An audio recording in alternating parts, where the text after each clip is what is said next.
ଖଲି ପାର୍ଟ 2। आपण माने निश्चय पार्ट 1 देखिथिबे।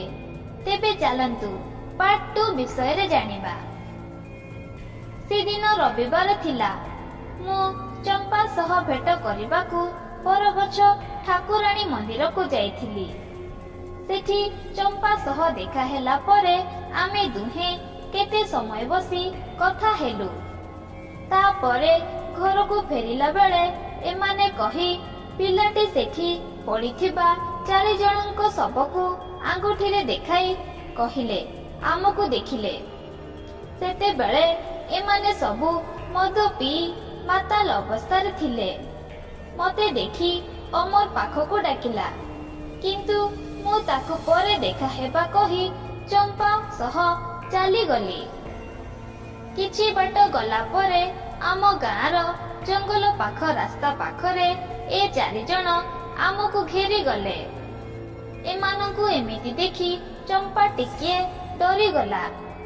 ता परे मु कहिली, आरे अमर कौन हेला, किछि काम थिला कि? तू टिके रह, मु चंपा को तांको घरे छाड़ी देई आसे। एतिकी कथा सुनी अमर कहिला, सोळा औकातलेस छुतिया हराम ज्यादा, तू कौन मो काम करिबु बे सोळा? ए कथा सुनी शरत टिके रागी जाई कहिला, देख अमर, तू तो सीमा टपी जाउछु। ए कथा सुनी अमर कहिला, जाबे तू ओडिबु मोर। एतिकी कही अमर शरत को पेली देला। शरत मध्य अमर उपरे आक्रमण कला। एतिकी बेले सोनू आउ बाबू शरत को धरी देले।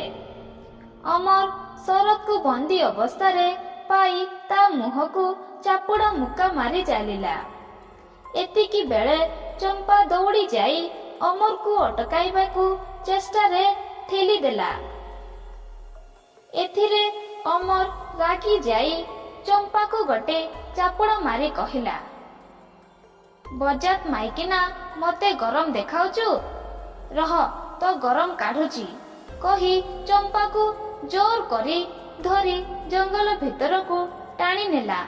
आउ 3 जनଙ୍କୁ कहिला, नेकी आस से हरामजादा को। ए कथा सुनी बाबू आउ सोनू शरत 2 हाथ को आउ रति शरत रो 2 गोड़ को धरी टेकी टेकी अमर पछे पछे जंगल को नहीं गले। एतिकी बेले झियोटी मुहरु चंपार कंठ स्वर सुफिला। चंपार आत्मा झियोटी देहरे थाई कहिला, जंगल भीतर को नहीं जाई अमर मते जोर करी भुईरे कचाड़ी देला। मु भुईरे पड़ी जाई थाए। ता परे रति को कहिला मो हाथ को धरिबा पाई। रति आसी मो 2 हाथ को भिड़ी धरिला। ता परे अमर गोटे छुरी बाहर करी मो छाती उपरे बसी मोर सब कपड़ा को काटिबा को लागिला।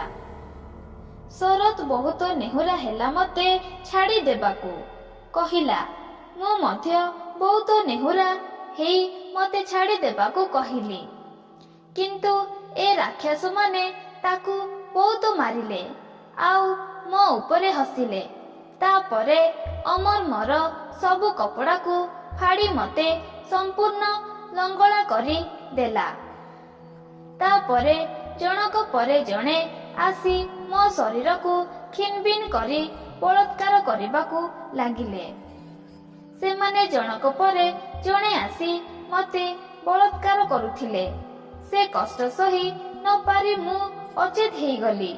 एतिकी बेले केही मते पानी छाटी होश को आनिले आउ पुणी थरे मते बलात्कार करिबा आरंभ करी देले। सबु सरिला परे रति अमर को कहिला, जदि आमे 2 जण एठू जीवित चली जीवु तेबे आमे सेमानको विरुद्ध रे कहि देबु। एकथा सुनी अमर कहिला, तेबे ए 2 जनଙ୍କୁ मारी देबा। एतिकी कही से पुणी थरे रति को मो हाथ धरिबा को कहिला। रति पुणी थरे आसी ମୋ ହାତକୁ ଭିଡ଼ି ଧରିଲା। ତାପରେ ଅମର ଗୋଟେ ନୃଶଂସ କଂସେଇ ପରି ଆସି ମୋ ସ୍ତନକୁ କାଟି ଦେଇ ମୋ ଶରୀରରୁ ଅଲଗା କରିଦେଲା। ମୁଁ ସେତେବେଳକୁ ଜୀବିତ ଆଉ ହୋସରେ ମଧ୍ୟ ଥିଲି। ମୋତେ ଭାରି କଷ୍ଟ ହେଉଥିଲା। ଅମର ସେ ଦୁଇଟା ମାଂସ ପିଣ୍ଡୁଳାକୁ ହାତରେ ଧରି ଶରତ ପାଖରେ ପହଞ୍ଚିଲା। ଶରତ ସେତେବେଳକୁ ମୋର ଏ ଅବସ୍ଥା ଦେଖି ସ୍ଥାଣୁ ପାଲଟି ଯାଇଥିଲା। ଅମର ସେ ମାଂସ ପିଣ୍ଡୁଳା ଦୁଇଟିକୁ ନେଇ ଶରତ ହାତରେ ଦେଇ କହିଲା, ନେ ତୋ ପ୍ରେମିକର ସ୍ତନ। ଶରତ ଏକଥା ଶୁଣି ରାଗି ଉଠି ଅମରକୁ ଆକ୍ରମଣ କଲା ବେଳେ ଅମର ଶରତଙ୍କ ପେଟରେ ଛୁରୀ ଭୁଷି ଦେଲା। ମୋ ବକ୍ଷ କଟା ହେଲା ପରେ ମୋ ଶରୀରରୁ ବହୁତ ରକ୍ତ ଝରି ଯାଉଥିଲା, କିନ୍ତୁ ମୁଁ ହୋସରେ ଥିଲି।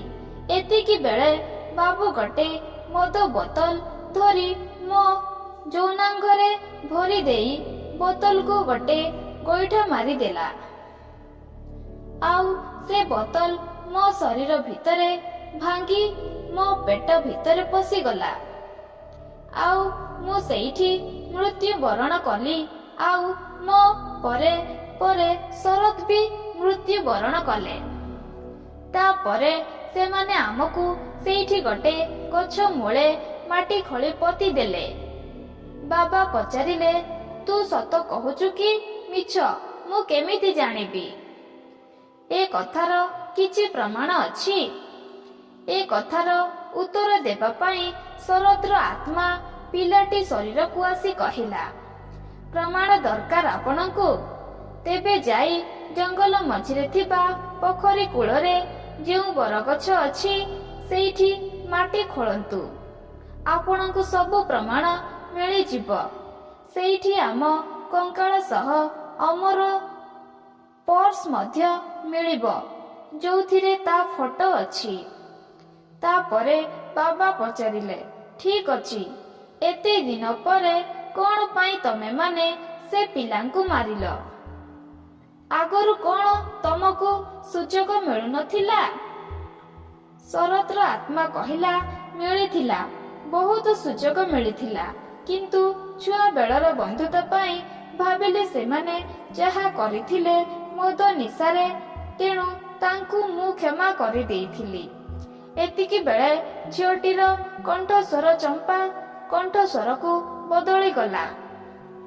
ଆଉ ସେ କହିଲା, କିନ୍ତୁ ଏଗୁଡାକ ମଣିଷ ନଥିଲେ ଯେ ଏମାନଙ୍କୁ କ୍ଷମା କରି ଦିଆଯିବ। ଏଗୁଡାକ ଆଜି ମେଳା ଆସିଲା ବେଳେ ଏ ଝିଅ ଉପରକୁ ନଜର ପକାଇଲେ କହି ସେ ଝିଅଟି ନିଜର ଆଙ୍ଗୁଠିକୁ ନିଜ ଆଡକୁ ବୁଲେଇ ଦେଲା।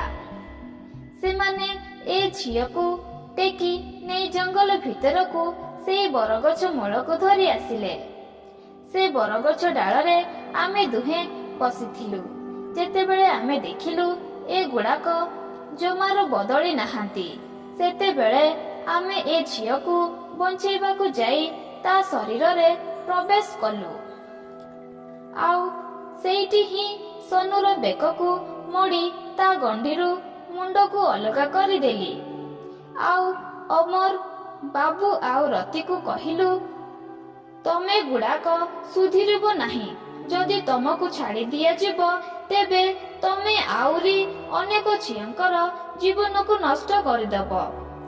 ଅମର ଆଉ ବାବୁ ଆଉ ରତି ଆମର ସ୍ୱରକୁ ଶୁଣି ଜାଣିପାରିଲେ ଆମେ ଶରତ ଆଉ ଚମ୍ପାର ଭୂତ ବୋଲି। ତେଣୁ ସେମାନେ ସେଠୁ ଦୌଡ଼ି ପଳାଇବାକୁ ଚେଷ୍ଟା କଲେ। ଏତିକି ବେଳେ ଶରତ କହିଲା, କୁଆଡ଼େ ଯିବ? ତମକୁ କ୍ଷମା କରି ମୁଁ ବହୁତ ବଡ଼ ଅପରାଧ କରିଛି। ଆଉ ତା ପ୍ରାୟଶ୍ଚିତ ସ୍ୱରୂପ ଆଜି ତମ ସମସ୍ତଙ୍କୁ ହତ୍ୟା କରି ଏ ଦୁନିଆକୁ ନିଷ୍କଣ୍ଟକ କରିବି। ଏହା କହି ଶରତ ଯାଇ ବାବୁକୁ ଧରିଦେଲା ଆଉ ଶୂନ୍ୟକୁ ଉଡ଼େଇ ନେଇ ପାଖରେ ଥିବା ଗୋଟେ ଅଧା ଭଙ୍ଗା ବାଉଁଶ ଉପରେ ବସେଇ ଦେଲା। ବାଉଁଶ ତା ପେଟରେ ପଶି ମୁଣ୍ଡ ପଟୁ ବାହାରି ଗଲା। ଆଉ ବାବୁ ସେଇଠି ମରିଗଲା। ଏତିକି ଭିତରେ ଅମର ଆଉ ରତି ଦୌଡ଼ି ଆସି ଏ ମେଳା ଭିତରେ ପଶିଗଲେ। ଭାବିଲେ ଠାକୁର ଜାଗାକୁ ଭୂତ ପଶି ପାରିବନି। ଆରେ ଯୋଉଠିକି ଏମାନଙ୍କ ପରି ରାକ୍ଷସ ମାନେ ପଶି ପାରିବେ ସେଠିକୁ ଆମେ ପଶିବାକୁ ଠାକୁର କଣ ରଖିବ? ସନୁ ଆଉ ବାବୁର ଶବକୁ ଧରି ଆମେ ଏ ପଡ଼ିଆ ଭିତରେ ପଶିଲୁ। ଆଉ ଖୋଜୁ ଖୋଜୁ ରତି ଆମ ଆଖିରେ ପଡ଼ିଗଲା। ଶରତ ରତିକୁ ଦେଖି ତା ପାଖକୁ ମାଡ଼ିଗଲେ।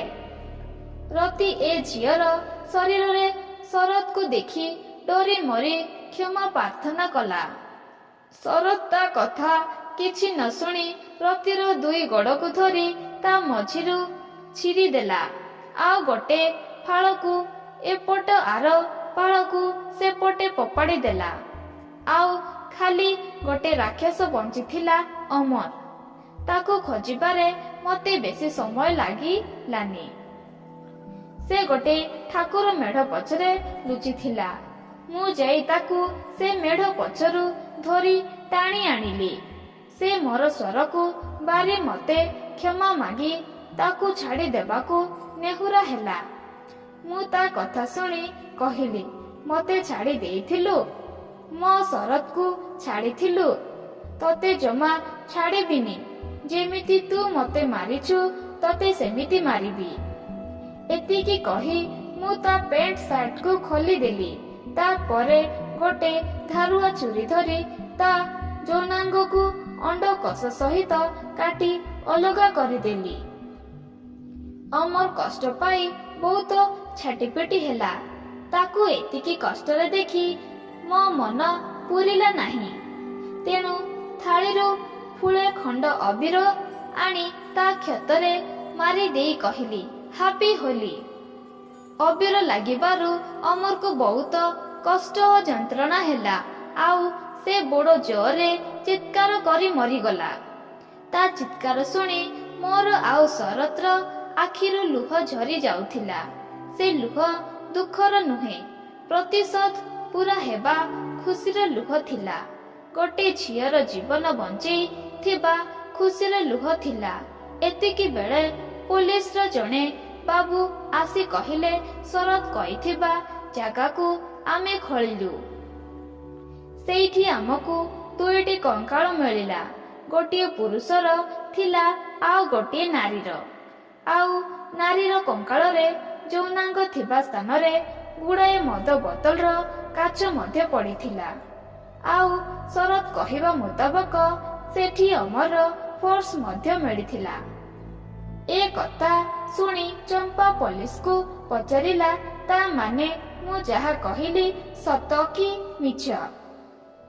ପୋଲିସ କହିଲେ, ହଁ, ମିଳିଥିବା ପ୍ରମାଣରୁ ଜଣା ପଡ଼ିଲା ଚମ୍ପା ଯାହା କହିଲା ସବୁ ସତ କଥା।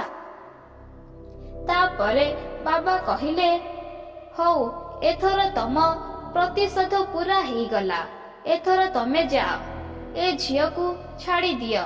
ତମ ପାଇଁ ସେ ବଡ଼ କଷ୍ଟ ସହିଲାଣି। ଏ କଥା ଶୁଣି ଶରତ ଆଉ ଚମ୍ପା କହିଲେ, ହଁ, ଆମ ପ୍ରତିଶୋଧ ପୂରଣ ହେଇଗଲା। ଏବେ ଆମେ ଏ ଝିଅକୁ ଛାଡ଼ି ଯାଉଛୁ। କିନ୍ତୁ ଶୁଣି ରଖ, ଯଦି କେହି ପର ଝିଅ ବୋହୂ ସ୍ତ୍ରୀ ଉପରେ ନଜର ପକେଇବ ତେବେ ଆମେ ପୁଣି ଫେରିବୁ ଆଉ ତାକୁ ଆହୁରି ଭୟଙ୍କର ମୃତ୍ୟୁ ଦେବୁ। କାହାଣୀଟି ସରିଲା। ଆଶା କରୁଛି ଆପଣମାନଙ୍କୁ ଏ କାହାଣୀଟି ବହୁତ ଭଲ ଲାଗିଥିବ। ଆଉ ଯେଉଁମାନେ ଆମ ଚ୍ୟାନେଲକୁ ସବସ୍କ୍ରାଇବ୍ କରିନାହାନ୍ତି ଏବେ ହିଁ ସବସ୍କ୍ରାଇବ୍ କରିଦିଅନ୍ତୁ। ଆଉ ଏମିତି ଆଗକୁ ନୂଆ ନୂଆ ଭିଡ଼ିଓ ଦେଖିବା ପାଇଁ ଆମ ଚ୍ୟାନେଲ ସହିତ ଯୋଡ଼ି ହେଇକି ରୁହନ୍ତୁ। ଧନ୍ୟବାଦ।